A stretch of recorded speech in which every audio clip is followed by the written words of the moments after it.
ఇటు కేసీఆర్ కు కాళేశ్వరం కమిషన్ నోటీసులు జారీ చేసింది. కేసీఆర్ తో పాటు హరీష్ రావు ఈటలకు నోటీసులు ఇచ్చింది.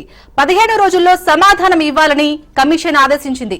నిన్న కాళేశ్వరం కమిషన్ విచారణ గడువును రాష్ట్ర సర్కార్ పెంచిన కొన్ని గంటల్లోనే కేసీఆర్ తో పాటు హరీష్ ఈటలకు నోటీసులు ఇవ్వడం సంచలనంగా మారింది.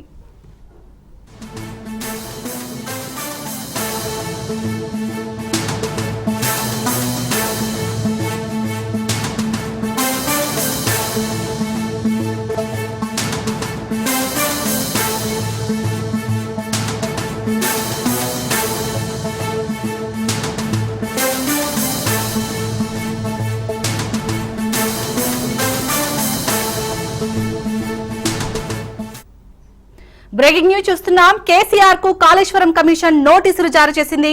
కేసీఆర్ తో పాటు హరీష్ రావు ఈటలకు నోటీసులు ఇచ్చింది. 15 రోజుల్లో సమాధానం ఇవ్వాలని కమిషన్ ఆదేశించింది. నిన్న కాళేశ్వరం కమిషన్ విచారణ గడువును రాష్ట్ర సర్కార్ పెంచిన కొన్ని గంటల్లోనే కేసీఆర్ తో పాటు హరీష్ ఈటలకు నోటీసులు ఇవ్వడం సంచలనంగా మారింది.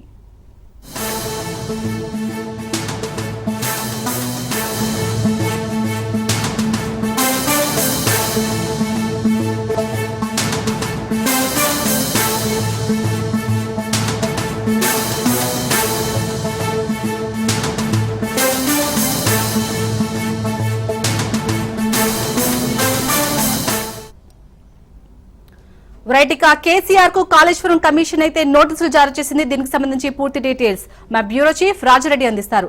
రాజిరెడ్డి, ఇటు నిన్న చూసుకున్నట్టయితే కాళేశ్వరం కమిషన్ ఇటు విచారణ గడువునైతే రాష్ట్ర సర్కార్ పెంచిన కొన్ని గంటల్లోనే ఇటు కేసీఆర్ తో పాటు హరీష్ రావు అలాగే ఈటలకు నోటీసులు ఇవ్వడాన్ని ఏ విధంగా చూడాలి? అప్డేట్స్ ఏంటి?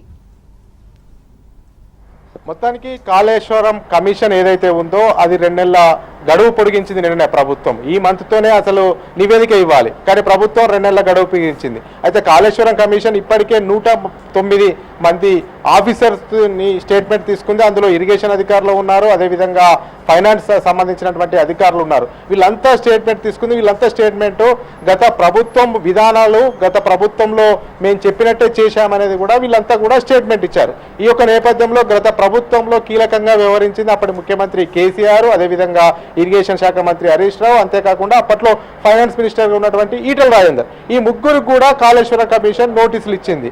ముగ్గురికి నోటీసులు ఇస్తూ 15 రోజుల లోపల వివరణ చెప్పాలనేది కూడా కాళేశ్వరం కమిషన్ ఆదేశించింది. ఈ యొక్క నేపథ్యంలో మొదటి నుంచి ఊహించినట్టే అందరూ కూడా అనుకున్నారు ఈ మంత్తోనే అసలు ఈ యొక్క కాళేశ్వరంకి సంబంధించినటువంటి కమిషన్ నివేదిక ఇవ్వడానికి కూడా సిద్ధమైంది. ఆల్రెడీ రిపోర్ట్ కూడా తయారు చేసింది. ఆల్రెడీ 109 మంది ఆఫీసర్ల ఏమేమి స్టేట్మెంట్ ఇచ్చారో అంతా పొందుపరిచింది. ఈ మంత్ ఎండింగ్కి ఇంకొక 2-3 రోజుల్లో కూడా నివేదిక ఇచ్చేది. అయితే ఈ యొక్క నివేదిక ఇచ్చేటువంటి నేపథ్యంలో కొన్ని లీగల్ ఒపీనియన్స్ కూడా తీసుకున్నట్టు కాళేశ్వరం కమిషన్ తీసుకున్నట్టు తెలుస్తుంది. అందులో భాగంగా ఎవరైనా అధికారులను అడిగినా కానీ, ఎవరు అధికారుల రిపోర్ట్ తీసుకున్నా, ఎవరిని ప్రశ్నించినా కానీ ఒకటే చెప్తున్నారు, 109 మందిలో గత ప్రభుత్వం ఏదైతే ఆలోచన ఉందో, గత ప్రభుత్వ విధానపరమైనటువంటి నిర్ణయాల్లో మాత్రమే మేము భాగస్వామ్యులయ్యాం తప్ప మేము ఇండివిజువల్ గా ఎలాంటి నిర్ణయం తీసుకోలేదని అటు ఇరిగేషన్ అధికారులు కానీ, అటు ఫైనాన్స్ అధికారులు కానీ చెప్పిన మాట. ఈ యొక్క నేపథ్యంలో కాళేశ్వరం కమిషన్ మరొకసారి ప్రభుత్వం దృష్టికి తీసుకెళ్లింది. అంటే ఈ యొక్క రిపోర్ట్ను మేము సబ్మిట్ చేయాలని సిద్ధంగా ఉన్నామనేది కూడా ఇంటూ ప్రభుత్వానికి ఇచ్చింది. అయితే ప్రభుత్వం మరో 2 నెలలు పొడిగించింది.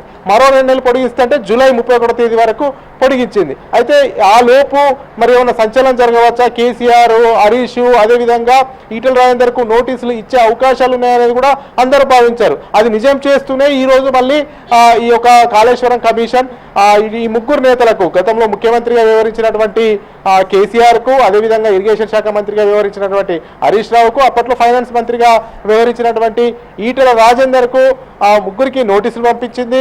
ఈ కాళేశ్వరం ప్రాజెక్టులో మేడిగడ్డకు సంబంధించినటువంటి కృంగిపోవడానికి కారణాలు ఏంటి, వాళ్ళన్నీ కూడా ఆరా తీసే అవకాశాలు ఉన్నాయి. ఎందుకంటే ప్రభుత్వంలో అప్పుడు కీలకంగా ఈ ముగ్గురు వ్యవహరించారు కాబట్టి ఈ ముగ్గురు స్టేట్మెంట్ కూడా తీసుకుంటుంది. అంటే ఇప్పటికే అధికారుల స్టేట్మెంట్ అంతా కూడా గత ప్రభుత్వంలో ఉన్నటువంటి విధానపరమైనటువంటి నిర్ణయాల నిర్ణయాల్లో మేము భాగస్వామ్యమే అని చెప్పింది.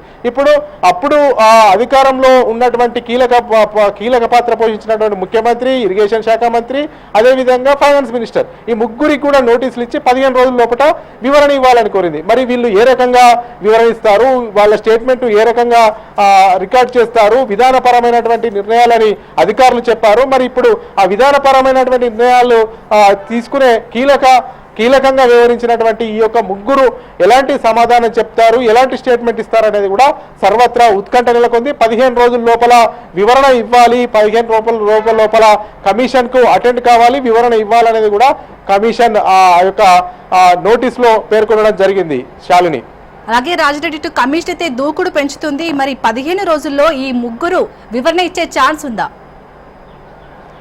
ఖచ్చితంగా వివరణ ఇస్తారు. ఎందుకంటే ఇదంతా కూడా రాజ్యాంగబద్ధంగా ఏర్పడినటువంటి కమిషన్ కాబట్టి ఖచ్చితంగా వీళ్ళకి నోటీసులు వెళ్ళాయి. కాబట్టి గతంలో అధికారులు కమిషన్ ముందుకు వెళ్ళినటువంటి అధికారులంతా కూడా స్టేట్మెంట్ విధానపరమైనటువంటి నిర్ణయాల్లో మేము భాగస్వామ్యాలు అయ్యామని చెప్పారు. కాబట్టి విధానపరమైనటువంటి నిర్ణయాలను అప్పుడు అమలు చేసేది, అప్పుడు ఆదేశాలు జారీ చేసే స్థాయిలో ఆనాటి ముఖ్యమంత్రి కేసీఆర్ ఉన్నాడు. కాబట్టి అదేవిధంగా ఇరిగేషన్ శాఖ మంత్రి కన్సల్ట్ డిపార్ట్మెంట్ హరీష్ రావు ఉన్నాడు. కాబట్టి ఫైనాన్స్ మినిస్టర్ ఈటల రాజేందర్ ఉన్నారు. కాబట్టి వీళ్ళంతా కూడా ముగ్గురు ఖచ్చితంగా స్టేట్మెంట్ ఇస్తారని కూడా అనుకుంటున్నారు. ఎందుకంటే రాజ్యాంగబద్ధమైనటువంటి ఏర్పడినటువంటి కమిషన్ కాబట్టి ఖచ్చితంగా కమిషన్ నోటీసులు ఇస్తే వెళ్ళే అవకాశాలు అయితే స్పష్టంగా కనబడుతున్నాయి. అటు కేసీఆర్, అదేవిధంగా హరీష్ రావు, అదేవిధంగా ఈటల రాజేందర్ కూడా ఇప్పుడు వాళ్ళు కూడా లీగల్ ఒపీనియన్ తీసుకుంటారు, లీగల్ అడ్వైస్ తీసుకుంటారు, లీగల్ ప్రకారం ముందుకెళ్తారు. ఎందుకంటే ఏ రకంగా ముందుకెళ్ళాలి, ఎట్లా ముందుకెళ్ళాలి అనేది కూడా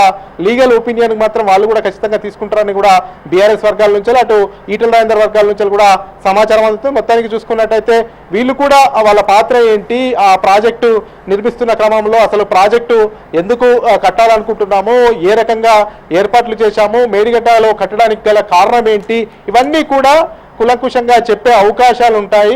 కాబట్టి అసలు విధానపరమైనటువంటి నిర్ణయం ఎందుకు తీసుకోవాల్సి వచ్చింది, తెలంగాణ అభివృద్ధి కోసం, రైతుల కోసం ఏ రకంగా కాళేశ్వరం ప్రాజెక్టు కట్టాము, ఇవన్నీ కూడా కులంకుశంగా చెప్తారు. ఎందుకంటే ఇప్పటికే పలు సందర్భాల్లో కేసీఆర్ కూడా అన్నారు, ఆ మేడిగడ్డకు సంబంధించినటువంటి బ్యారేజ్ ఒకటి కాస్త కృంగి ఉండొచ్చు, కానీ కాళేశ్వరం కింద చాలా బ్యారేజీలు ఉన్నాయి.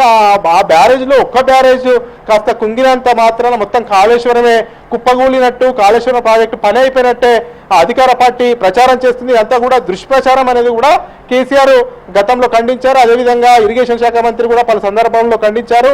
గతంలో ఉన్నటువంటి ఇరిగేషన్ శాఖ మంత్రి హరీష్ రావు కూడా పలు సందర్భాల్లో ఖండించారు. ఈ యొక్క నేపథ్యంలో గతంలో పనిచేసినటువంటి ముఖ్యమంత్రి కేసీఆర్, అదేవిధంగా మాజీ ఇరిగేషన్ శాఖ మంత్రి వాళ్ళ స్టేట్మెంట్లు అయితే ఖచ్చితంగా లీగల్ ఒపీనియన్ తీసుకుని స్టేట్మెంట్లు ఇచ్చే అవకాశాలు అయితే కనబడుతున్నాయి. అప్పుడు ఫైనాన్స్ మినిస్టర్గా ఉన్నటువంటి ఈటల రాజేందర్ ఇప్పుడు ప్రస్తుతం బీజేపీ పార్టీలో ఉన్నాడు, మల్కాజ్గిరి ఎంపీగా ఉన్నారు. కాబట్టి తను కూడా లీగల్ ఒపీనియన్ తీసుకుని అతని స్టేట్మెంట్ కూడా ఇచ్చే అవకాశాలు అయితే స్పష్టంగా కనబడతా ఉన్నాయి. Shalini, right, thank you Raj Reddy.